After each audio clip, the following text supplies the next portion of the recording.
Services agent. And Agent Martinez has been employed with this department for 6 years. First and foremost, the loss of a law enforcement officer who was performing his duties for the state of Maryland is a tragedy. I want to extend my sympathies on behalf of the County Executive, Mark Eldridge, the Chief Administrative Officer, Rich Battolino, who is with us here today, and all of the citizens of Montgomery County, as well as the men and women of the Montgomery County Department of Police, sharing our condolences with the Department of Public Safety and Correctional Services, Secretary Sewell. It is a very tough situation for all of us, but for them particularly in the loss of their agent, Davis Martinez. And this loss impacts not only his family, who we again send our deepest sympathies to as well, and colleagues, but also the community that he served.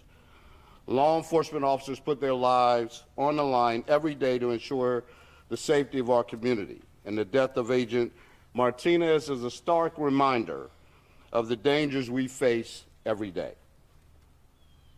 On yesterday, May 31st at approximately 5:50 p.m., officers from the Montgomery County Police Department 2nd District responded to a welfare check call.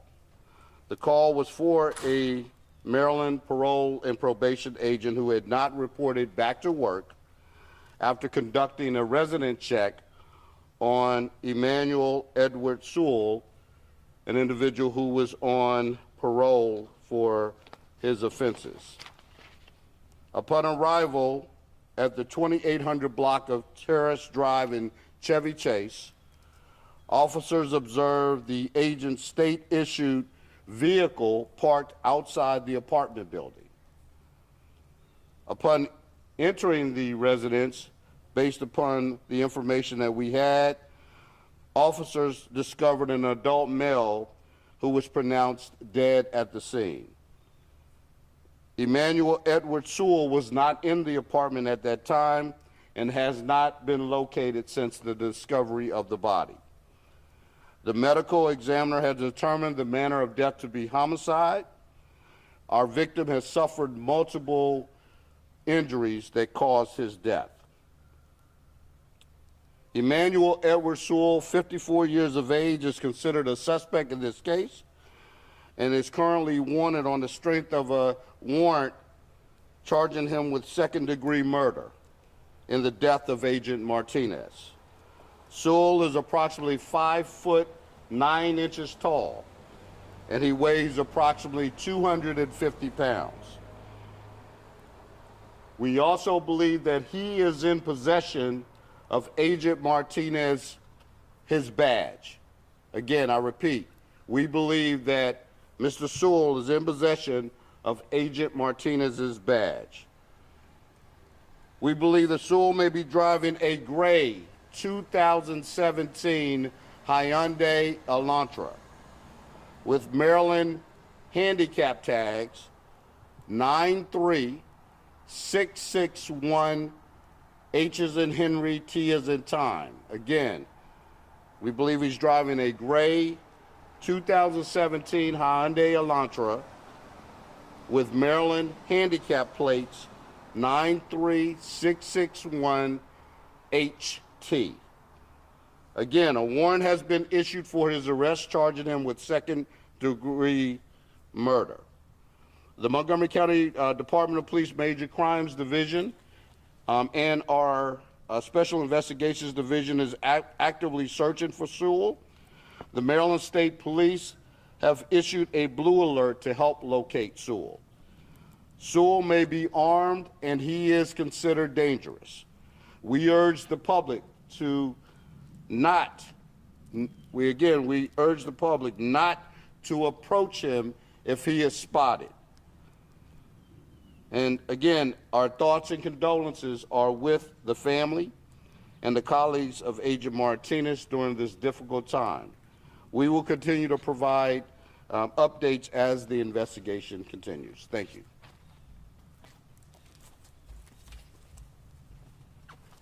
Good afternoon. My name is Carolyn J. Scruggs, and I'm the Secretary of the Maryland Department of Public Safety and Correctional Services. That is the parent organization for the Division of Parole and Probation. I'm here today to express our heartfelt sympathy for the loss of our agent. I want to extend thanks to the Montgomery County Police Department as well as the Maryland State Police for everything that they've done to this point to help us to apprehend this individual that has caused this tragic loss. I would also like to extend my condolences to the family and to our DPSCS family, specifically our agents within the Division of Parole and Probation. We've had many conversations about our agent, and things like professional, diligent, resilience are what we hear about Agent Martinez. Please continue to keep us in your prayers, keep their family in your prayers. These are the unsung heroes that you often do not hear about, but they are part of law enforcement and they do a great job every day. Thank you. So we will open it up for brief questions. If you can just raise your hand, let me know, and we'll have them respond. Chief, thank you for your time. You mentioned that this agent had multiple injuries. Can you clarify, was he shot? No, he was not shot. We believed he was, at this point, we won't release exactly how but we would tell you his injuries relate to blunt force trauma, okay? Just clarify, so the home he was found in is the suspect? That is correct. That is correct, yes. And I do want to add that there is a $10,000 reward that's being provided by the U.S. Marshal Service for information leading up to the capture of Mr. Sewell, okay? One more for me, but what you... Sure. When did Agent Martinez go to Sewell's home? How long had he been missing before the team, needed to check on him? Well, I believe that Agent Martinez went to the residence earlier in the day. So that day. So yes, early on the same day, but earlier in the day. He had been missing for like several hours, or? Well, yes, he was supposed to report back to work, and no one had heard from him. So yeah, so at this point, we just believe that he went earlier in the day, and then this incident occurred. Chief, when he was serving that welfare check, was he alone? Is it typical for them to go alone when they're serving? I will let the secretary answer that question. Good question. Thank you for that question. Yes, he was alone on the home visit, and it is typical that they go alone on those visits. Typically, they will assess the situation, assess the risk. This individual had not shown to pose a risk prior, so that he was there by himself. Madam Secretary, where did Mr. or Agent Martinez live? What city? Can you tell us that? I believe it was Silver Spring. I'll verify that. But yes, Silver Spring. About that, can you tell us anything about his family? Does he leave behind a wife or kids, husband? At this time, we've been in contact with one family member, which was his brother. I also know that his mom is still living, but there is no wife or children that we're aware of. How long did he represent him? How long was he the parole officer for him? So let me clarify first that he's not on parole. He's on mandatory release. So the suspect has done 25 out of 29 years, and he had mandatory release, not parole. Difference, okay? And also, he has had at least one prior agent that serviced him. So he's been on mandatory release since March of 2021. He was due to come off in October of 2025. So Mr. Sewell has been with him for quite some time. I can get that exact information, but I don't have it with me. But So he's they had at knew least each other. one more. Yes, they did. And Madam Secretary, just again, ma'am, you said he was supposed to come off mandatory. Off of his mandatory release supervision in 2025 of October, yes. He's been on since March of 21. Yeah, Yeah, can you describe, you said, they had known each other, was it a couple years, would you say, that they knew each other?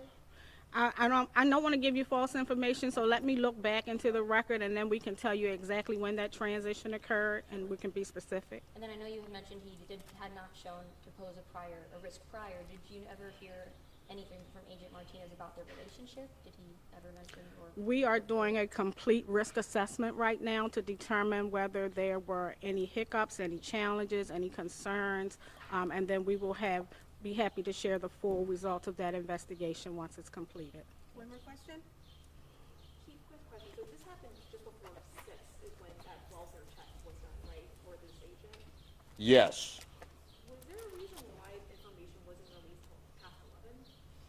Well, because there was a lot of, well, again, based upon just the investigation, it took us some time with the crime scene and understanding exactly what we had. Again, we were in an apartment, and it requires a lot of other legal challenges. So therefore, that's why. And a lot of this information that we needed to gather was really, it took us a while to put that together. Okay. I can also address that. Yes. Okay. All right. So as far as the PIO perspective, because this was an agent of the parole and probation, we didn't want to put any information out before family next of kin was notified. Excuse me. We didn't want to put out any information before next of kin was notified, and also we wanted to make sure that the suspect was not alerted to the fact that we knew that this person had been identified and located in the house. Just for clarification on the suspect's car, or the car that he may be driving, do you believe that that is his car? Yes, we do. Yes. All right. Thank you all for your time. We're going to be putting out a news release in about 14 minutes. And we will also have an image of the badge. I don't know whether or not they have a photo of the victim. We will not be releasing a photo of the victim. Do you know, Secretary, if you'd be able to release a photo? You will? Okay, thank you. Thank you. Thank you all. Thank you for your time, appreciate it.